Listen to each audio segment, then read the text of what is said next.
And time to say a very good morning to Greg Swenson. Greg, welcome to the show. Good morning, Mike. I don't know what to say, really. I'm quite staggered. I mean, obviously, I wasn't able to stay up and watch it live because, you know, I had to go to bed to get up to do this show. Let's kick things off, first of all, just with a World War III conversation between Joe Biden, the current president, Donald Trump, the ex-president, and possibly the next president. The idea that they're going to, I'm proposing that everybody, they pay, the millionaires pay 1%. So no one I would not raise the cost of Social Security for anybody under $400,000. After that, I began to make the wealthy begin to pay their fair share by increasing from 1% beyond to be able to guarantee the program for life. I passed the most extensive climate change legislation in history. We find ourselves, and by the way, black colleges, I came up with $15 billion for HBCUs, historic black universities and colleges, because they don't have the kind of contributors that they have to build these laboratories and the like. I'm the guy that organized the world against Iran when they had a full-blown intercontinental ballistic missile attack on Israel. No one was hurt. No one Israeli was accidentally killed, and it just stopped. We saved Israel. We are the biggest producer of support for Israel of anyone in the world. And so there are two different things. Hamas cannot be allowed to be continued. We continue to send our experts and our intelligence people as to how they can get Hamas. We are very, very close to World War III, and he's driving us there. And Kim Jong-un and President Xi of China, Kim Jong-un of North Korea, all of these, Putin, they don't respect him. They don't fear him. They have nothing going with this gentleman, and he's going to drive us into World War III. I mean, and that was a series of clips, effectively, of Joe Biden talking about a bunch of stuff, much of which was kind of incoherent, wasn't it? Absolutely, and I got a kick out of President Trump's facial expressions. Yeah. I mean, it was painful to watch. Right. Mike. I mean, it was really difficult. Because he's just rambling, really, isn't he? He just absolutely buried himself, and, right. And shame on Jill Biden for putting him up there like that. And I mean, what must his family be thinking? I mean, as I've said before, there's another clip which we may see later of him being led off stage at the end, and it's like most TV studios, it's got a small kind of 3 or 4 step down to where the cameras are, and he can't walk down without 2 people holding onto him on either side. It's really an unmitigated disaster for not just for Biden but for the Democrats in general. I mean, this will hurt them down ticket, for the other candidates running. I would imagine they have to pull him from the candidacy. And what will they be telling each other this morning? Jill Biden, as I say, seemed to think it was a great deal, and well done, well done, Joe. I mean, I don't think so. That's really obscene. And when KJP and the other sort of inner circle of people in the White House, Karine Jean-Pierre, the press secretary, when they defend him and they try to say with a straight face, it really is. And it's same with Kamala Harris, saying he's got all this energy. I mean, it's painful. It's like to the watch. emperor's new clothes, isn't it? But now, even CNN, New York Times, they're all bailing on Biden. This is the end, and who knows? Maybe they did it on purpose so they could pull him from. I wonder. Well, I think we've got that clip of him walking down the stairs. Let's see if we can have a look at that. Also hard to watch. Yeah. I mean, it's basically you can see there's. I think is that Joe, his wife, on the right? Yeah. Dr. Jill, please. Dr. Jill, yes, of course. Not a real doctor, of course. And there we are, and he's just kind of he's so frail looking and so unsure of his walking. When you see him walking anywhere, he walks in a very kind of shall we say, fragile manner. Right, he's got this fragile gait, and look, that's been obvious for a long time, and again, they try to cover it up, and maybe they even say, it's just part of, being that age, but it's not the age, it's the cognitive challenges. Right. And it's a lot worse now than it was even a year ago. Without a doubt. Right. The deterioration is obvious, and he was able to hide in the basement during the 2020 campaign. Because of COVID. They used that as a great excuse, and he didn't really do any campaigning. But it's really obvious, even from, as you said, Mike, even the difference between now and only a year ago. Right. It's painful to watch. And I feel sorry for him. It's elder abuse, but this has thrown a major grenade into the Democratic campaign. Yeah, I think we're going to get the Jill Biden clip in a moment, but just before that, let's talk quickly to LaDona Harvey, who's over in San Diego with KOGO Radio. LaDona, very good morning to you.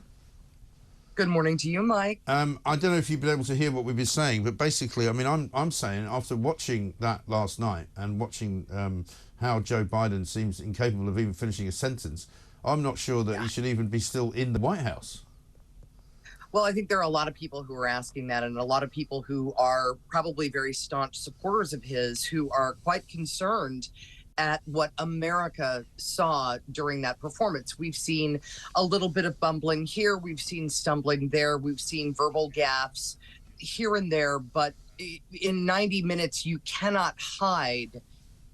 You cannot hide if there is some cognitive decline. Right. And let's face it, there was cognitive decline. Yeah. We saw it on full display, and it has caused a lot of concern. Yeah, people I'm wondering, sure. You know, how are we going to put this person up for president? And more importantly, you know, can Kamala Harris carry his water if she has to, and is she popular enough to get away with it? The Democrats have some big decisions to make right now, very big ones. They really do. Let's have a look at another clip. This is him talking about Medicare. Making sure that we're able to make every single solitary person eligible for what I've been able to do with the with the COVID, excuse me, with dealing with everything we have to do with, look, if we finally beat Medicare. Thank you, President Biden. President Trump? Well, he's right. He did beat Medicare. He beat it to death, and he's destroying Medicare.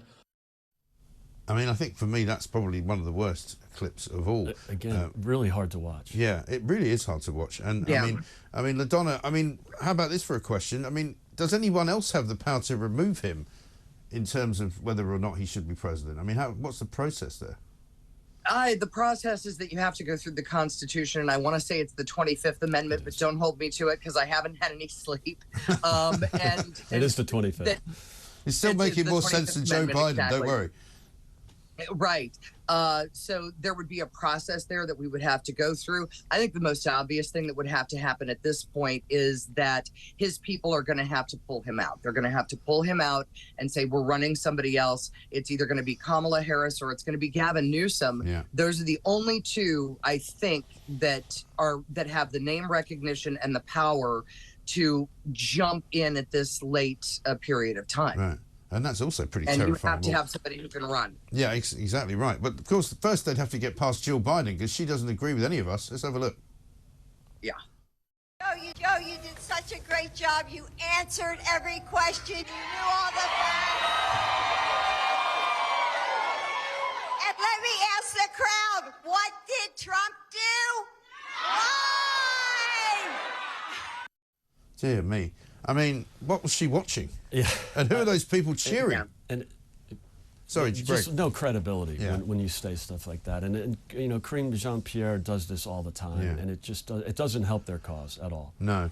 I mean, that was extraordinary, wasn't it? I mean, LaDona, I don't think there's any. I think she's the only person, apart from all those people cheering, who saw what she thought she saw.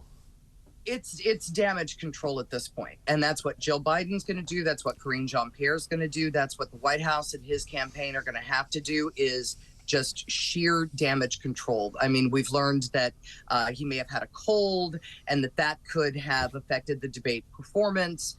He actually did better, I think, at the end of the debate than he did at the beginning of the debate. He seemed more cogent toward the end. And you would think after 90 minutes of talking, I don't even want to talk anymore. So I don't know how he did it, but he did gain a little bit of momentum there at the end.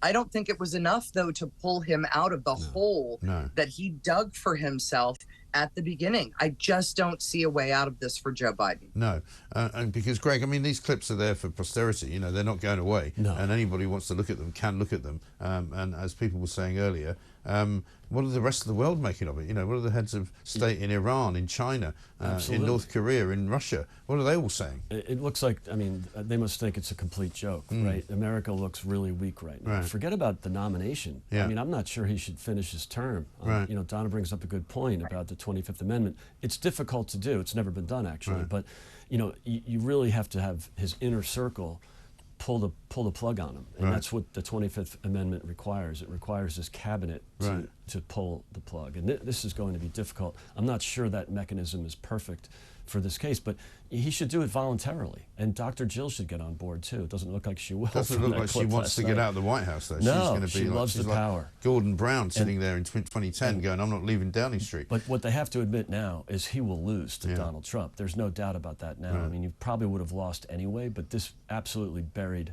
Biden for sure. And so I don't think they have much of a choice. I would think, you know, Joe Shapiro from Pennsylvania, Gavin Newsom, California, they're on a plane to Washington this morning.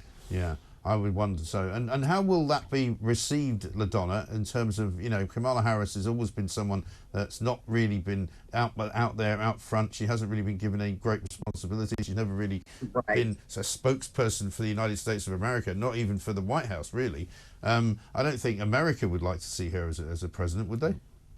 Well, you know, let's just be blunt about it. And I've dealt with Kamala Harris both on the state and on the national level now. She's a nothing burger. She's an empty suit. She is somebody who can parrot, but I don't know that she has the dynamism that it would take to actually pick up this ball and run. Gavin Newsom does.